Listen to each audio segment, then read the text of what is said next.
Hi everyone and welcome back to another True Crime Tuesday video. Today's video is a little different as this one is actually about the dark web. I've literally been so intrigued by the dark web and have found myself watching hundreds and hundreds of videos, listening to podcasts about them and reading up on loads of stories about what actually goes on there. I've never actually personally used the dark web myself, I've never been on it and I don't really intend to, but looking at what other people do, it is quite interesting. Now I'm going to make like a little mini series on the dark web and aim to do them at the end of every single month, so it'll be like every 4th video.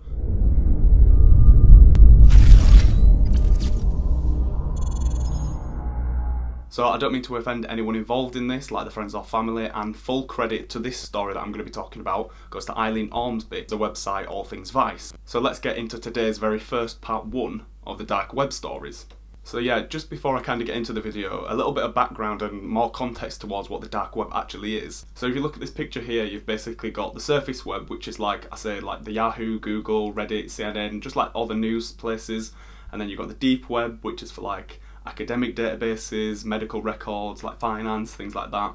And then if you go even lower, it's like political protests, drug trafficking and other illegal activities. What I've seen from other videos, there is a lot of really illegal sort of stuff like selling drugs and selling weapons, hiring hitmen, just all these sorts of things that go on the dark web. And it accounts to up to 96% of the actual like internet. The websites that we explore and go on is like literally just the 4%, so the dark web is huge.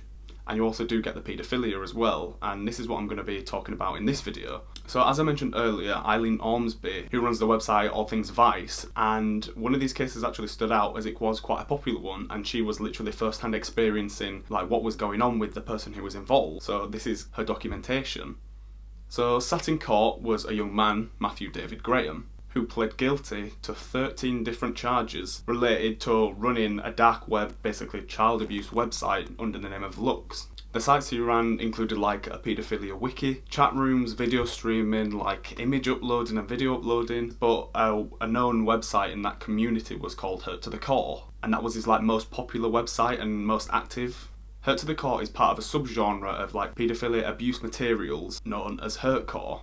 Now, hurtcore literally just sounds like what it is. Hardcore, like hurt inflicted on young children. Even most paedophiles are actually known to like recoil from it, like they won't go near it. He was singularly hated by other pedophiles. I hadn't met too many other people who even like entire communities of other pedophiles really despised.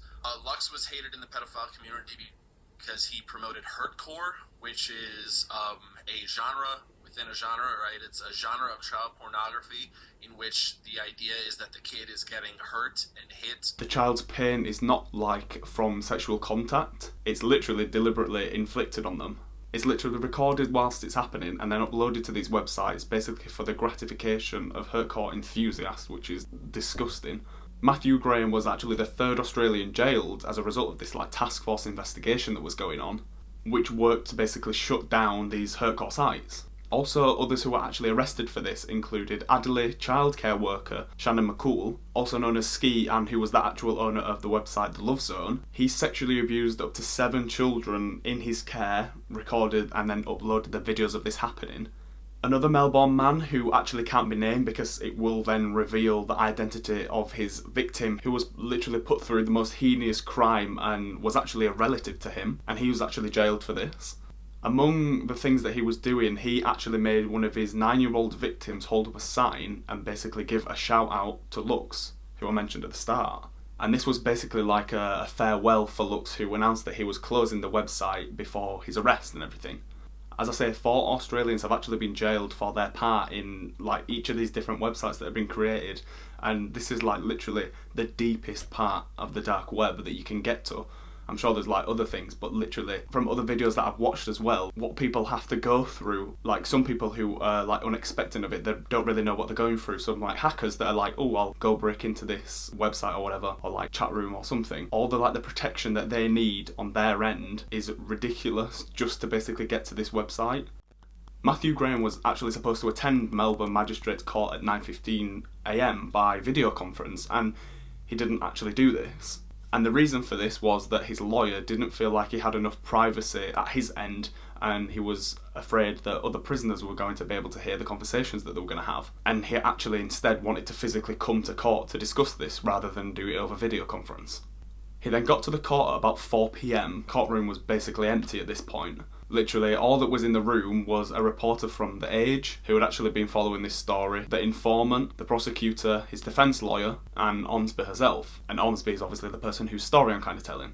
He's 22 years old, but was described as looking like a lot younger than what his actual age was. Skinny, quite nerdy, and apparently hadn't grown out of like the acne stage yet.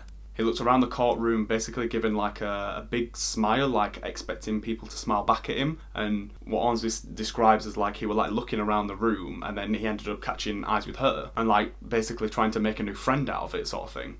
Which just basically just shows that he didn't really seem to care at all, which was really weird. When O'Neill actually interviewed him in 2013, he described Lux as one of the most influential people in the dark web's pedo land.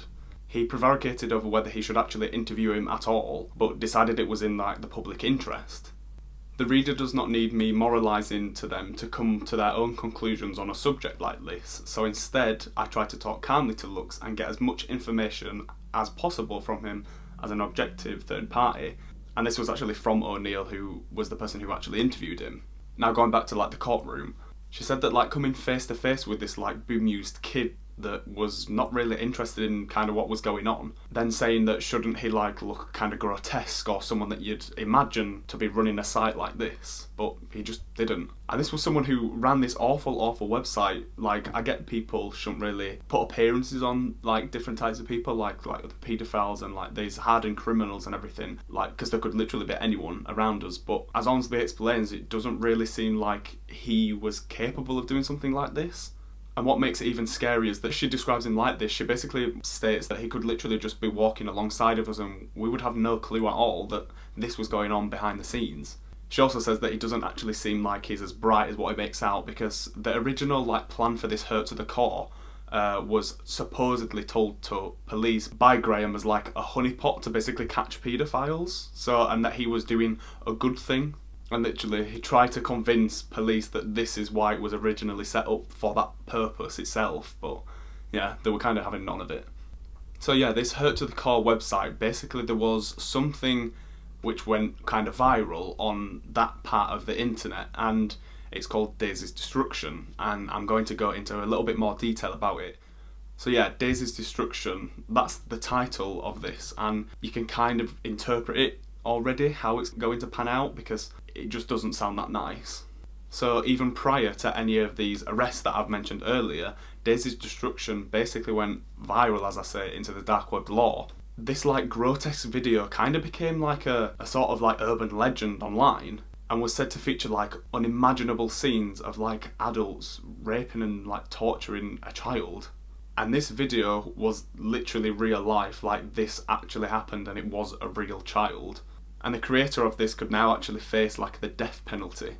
The video, which is actually described on forums such as like Reddit as the worst the internet has to offer, it was streamed on these like so-called like hurtcore and paedophile sites, where users actually paid like up to £10,000 plus for these videos of like rape and torture and murder of these children. Its creator, Peter Scully, is actually in jail in the Philippines and facing prosecution charges of child abuse and murder. And I guess Peter Scully really fits into that mould. Give me your name. There's Peter Scully. We have 6 warrants for your arrest. Wow. He was a pedophile that we tracked down in the Philippines with the help of the Australian Federal Police. What was your reaction when you were arrested? Did you feel as pathetic as you looked? We were given access to interview him in jail, which was a rare opportunity in itself. And still shots from the old like guinea pig films started circulating with like claims that they were like these still shots from Daisy's Destruction, like the actual video of it, where it would actually show like pictures of mutilation from Daisy's video. And people have also claimed that people they know who have seen these pictures or like may have seen, I think it was they'd seen the video, they'd literally ended up in like a mental hospital trying to recover from this because they are so scarred with what they've actually seen.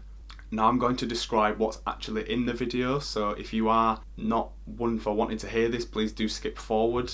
Prosecutors told court that Scully was the one that actually directed this Daisy's Destruction, where a baby girl was actually tortured by a masked naked woman.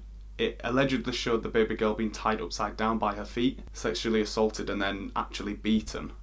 In this series of videos, it's said that she was actually like whipped and assaulted with sex toys by Scully's girlfriend at the time, and she was actually someone who he had met when she was actually a child prostitute herself. According to the Sydney Morning Herald, the footage was so horrific, police called it the worst we have encountered in our years campaigning against child pornography. Whilst there are reports of this Daisy being actually murdered in this film, it's actually inaccurate. Whilst there were actually human remains discovered at one of Peter Scully's homes, the girl from the film was actually rescued alive. You do want to find out what makes these people tick. It's not so much to validate them or give them a voice so much as to try to work out how they can do what they do. Of course I have remorse. Why, of course? Well, you think people don't have remorse? No, I'm asking you as somebody who is a repeat offender here, who went on the run, who's only here because you've been caught, not because you turned yourself in. At what point do you actually feel sorry for what you've done?